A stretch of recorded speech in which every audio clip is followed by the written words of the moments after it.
Tonight, we're getting a better idea of what the first 5 years of the controversial inland port will look like in Salt Lake City. Bob, it comes in a highly anticipated strategic business plan, which is not without criticism. Fox 13's Haley Higgins joins us from the site of the proposed port tonight. Haley, what have we learned? Yeah, well, we learned a detailed outline of what's being hailed as the state's largest economic development ever. The organizers say they have really listened to their critics, but others say it's just lip service.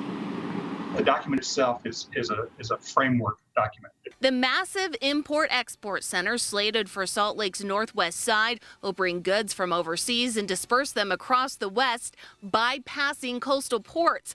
A virtual press conference Thursday explains how that will likely happen. This plan document is a strategy document.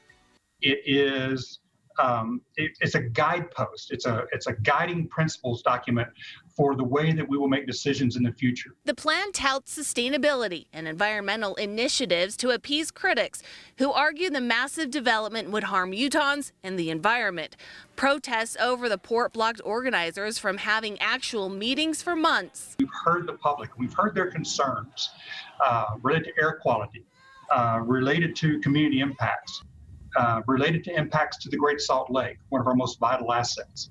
And we've taken those things into account. We've heard them. The Port Authority says their model shows up to a 19% reduction in air emissions over earlier forecasts. But critics argue the plan has vague suggestions and no real action. They don't really explain how they're going to stop the harm from happening.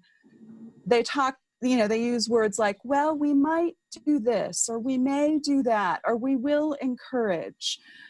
But the substance is really lacking. Critics argue the business plan is dependent on taxpayer money used to incentivize private businesses to follow the environmental suggestions. They aren't ruling out litigation. They're huge issues. Yet the Port Authority insists the plan is smart and sustainable and will make Utah truly the crossroads of the West. There will be an official presentation of the outline coming up next Wednesday at 4 o'clock. It will be virtual, so people have to sign up if they would like to log in. Reporting live in Salt Lake City tonight, Haley Higgins, Fox 13 News, Utah.